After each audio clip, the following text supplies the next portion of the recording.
سرخط خبرها. ملکه بریتانیا الیزابت دو درگذشت.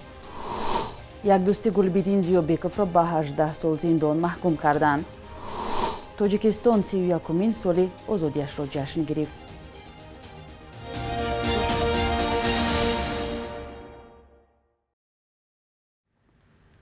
روز بخیر بیننده‌های عزیز، با امید خوشحالی شما برنامه نویدی بامدادی را از دوشنبه تقدیمتان میکنیم. امروز 9 سپتامبر تاجیکستان 31مین سالگرد استقلال خود را تجلیل میکند. مرکه اساسی تجلیل از جشن استقلال تاجیکستان در دوشنبه امسال یک روز پیش یعنی شام 8 سپتامبر با سخنرانی پرزیدنت امامعلی رحمان و با افتتاح مجمع استقلال برگزار شد. این مجمع را در یک سال اخیر و با تخریب چند محل بزرگ از پشت دانشگاه آموزگاری تا کاخ وحدت ساختند. حالا معلوم نیست با اجرای آن چقدر پول خرج شده است، اما بسیاری از ساکنان پیشینه آن محل میگویند خانه و در آبادی خود را از دست دادند. هر سال در تاجیکستان روز 9 سپتامبر روز استقلال را با تشکیل چهاربینی‌های فرهنگی و سیاسی و سیر و گشت در باغ‌ها تجلیل میکنند و این روز در کشور رسما تعطیل اعلان شده است. تاجیکستان 9 سپتامبر سال 1991 استقلالیت به دست آورد و همگی چند ماه بعد از این در گرداب جنگی داخلی افتاد. تاجیکستان بیش از 70 سال یک جمهوری زیر اطاعت شوروی بود. قصر بوکینگهم شام 8 سپتامبر اعلان کرد که ملکه بریتانیا الیزابت دو در 96 سالگی درگذشت. پسر کلونی او چارلز 73 ساله به طور خودکار پادشاه بریتانیا و رهبری 14 قلمرو دیگر از جمله استرالیا، کانادا و زلندیای نو می شود. همسر او ملکه خواهد بود. اعضای خانواده ملکه بریتانیا در پی نگرانی از وضع سلامتی او 8 سپتامبر به صورت خود را به استراحتگاه‌های تابستانی او در شاتلندیا رساندند. ملکه الیزابت دو از آخرهای سال گذشته دچار مشکل شده، پزشکان به او توصیه کرده بودند که زیر مراقبت بماند. وی بسیاری از وظیفه‌های خود را به نزدیکانش خصوصا شاهزاده چارلز سپرده بود. الیزابت دو از سال 1952 و پس از مرگ پدرش به مدت 70 سال ملکه بریتانیا بود. در این مدت 14 سروزیر بریتانیا عوض شده است. قبل از ادامه برنامه توجه کنید به یک آگهی.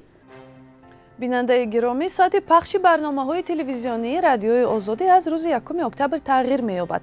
از آن روز به بعد نوید بامدادی ساعت 9 صبح به وقت دوشنبه و ساعت 7 به وقت مسکو آغاز می‌یابد. لطفاً یادداشت کنید و به دوستانتان هم برسانید و با رادیوی آزادی بمانید.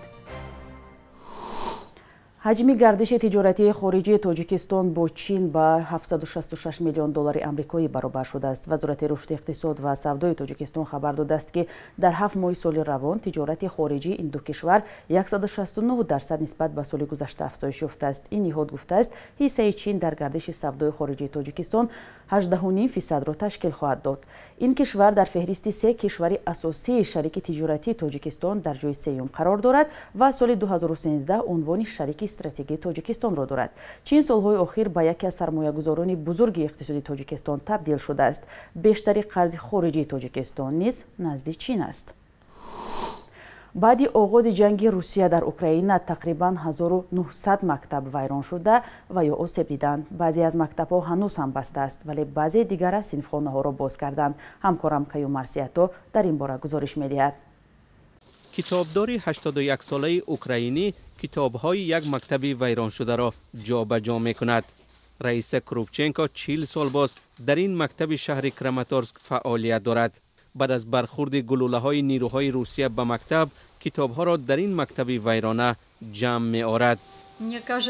به نظر من کتاب دنیا را حرکت می‌دهد.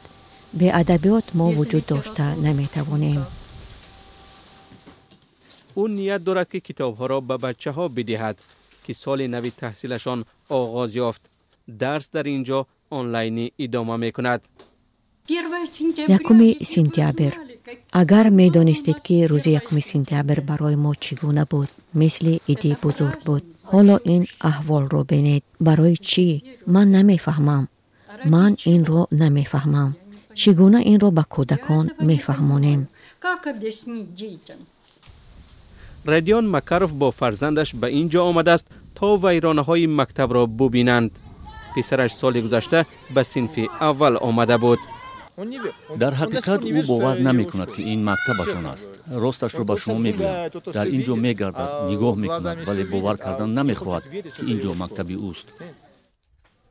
مقامات میگویند بعد از آغاز جنگ روسیه در اوکراین تقریبا 1900 مکتب ویران شده و یا آسیب دیده است. این مکتب در ولایت چرنیهوف در شمال اوکراین یکی از آنهاست. ولی بعضی از صنفخانه ها را باز کردند. بچه ها هنوز بمباران نیروهای روسیه را به یاد دارند. من ترسیدم چون که تیرزه ها شکستند و در مادرم را زده به دیوار کوفت. شیشه ها و قندیل قریب به سرم افتاد.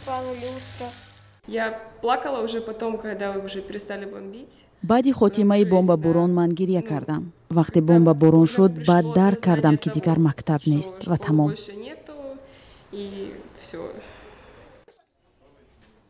یک مکتب دیگر در ولایت هنوز هم بسته است، ولی محصلان برای دیدن ویرانه ها به اینجا برگشتند. معلمه‌شان الیانا سردیوک به بچه ها نشان می دهد که چگونه بعد باز شدن مکتب در پناهگاه رفتار کنند. وقتی بانگ خطر صدا داد، زنگ‌های کوتاه صدا می‌دهند تا که بچه‌ها سردرگم نشوند و راه را پیدا کنند. ما این گونه وضع را هیچگاه ندیده بودیم. شنا می‌کنی تا نجات یابی. من می‌خواهم هر کاری را از دستم می‌آید برای بچه‌ها انجام دهم، زیرا جنگ از آنها بسیار چیز را گرفت.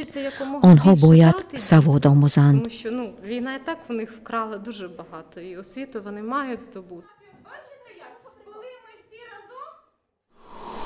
دادگاه شهر دوشنبه پرویز غایب‌نظرов زاده ولایت بدخشان و دوست گلبدین زیوبکов را به 18 سال زندان محکوم کرده است. در این باره روزنامه‌نگار رانورا سرکارова روز 7 سپتامبر در شبکه‌های اجتماعی خبر داد. یک منبع رادیوی آزادی 8 سپتامبر اطلاع را تصدیق کرد ولی جزئیات نداد.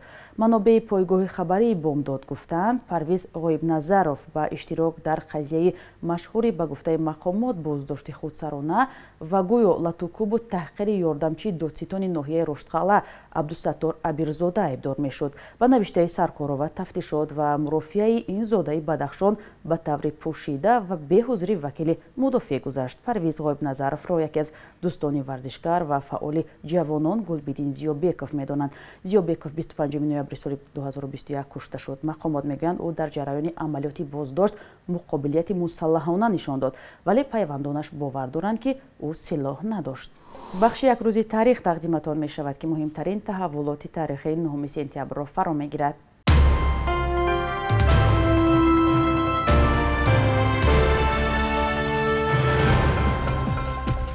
9 سپتامبر سال 1991 در نشست غیرنوبتی شورای عالی جمهوری سوسیالیستی تاجیکستان اعلامیه استقلالیت دولتی تاجیکستان قبول شد. زیر این سند رئیس وقت شورای عالی و اجرا کننده وظیفه رئیس جمهور قدرالدین اسلانوف امضا گذاشت. بخش اساسی آن را یک سال پیشتر وکیل مردمی و رهبر جنبش رستاخیز طاهر عبدالجبار آماده کرده بود. دیرتر برخی از وکیلان گفتند آنها نیز پیشنویس‌های خود را به بررسی گذاشته بودند. تاجیکستان پس از 8 ماه اعلان استقلالیت به گرداب جنگ داخلی فرو رفت که 5 سال ادامه کرد و در آن 150,000 ساکن تاجیکستان کشته شد. 9 سپتامبر سال 2001 احمدشاه مسعود سپهسالار مشهور رهبر ائتلاف شمال افغانستان و سابق وزیر دفاع این کشور از جانب 2 عضو القاعده که خود را روزنامه‌نگار معرفی کرده بودند کشته شد. این 2 نفر مواد ترکنده را در دستگاه نواربرداری خود نصب کرده هنگام در روبروی کامera قرار داشتن احمدشاه مسعود آن را ترکاندند. پرزیدنت تاجیکستان در زادروز مسعود 2 سپتامبر سال 2021 با او و پرزیدنت پیشین افغانستان برهان الدین ربانی در سهمشان در صلح تاجیکان اردن درجه اولی اسماعیل سامانی داد. 9 سپتامبر سال 2018 در شهر ورشاوا پایتخت پولش لهستان مخالفان تاجیک اعلامیه پیمان ملی را امضا کردند. با این اتحاد نیروهای مخالفان 4 سازمان، انجمن آزاداندیشان تاجیک، جنبش اصلاحات و رشد، اسوسیاسیون مهاجران آسیای مرکزی و حزب در تاجیکستان ممنوع نهضت اسلامی اعضا شدند. مخالفان گفتند هدف از تشکیل ائتلاف سرجمعی نیروهای مخالفان تاجیک می باشد. دادگاه عالی تاجیکستان پیمان ملی را ممنوع و تروریستی اعلام کرده است. بانک ملی تاجیکستان قرب سامانی را در برابر اسعار خارجی برای امروز چنین تعیین کرده است.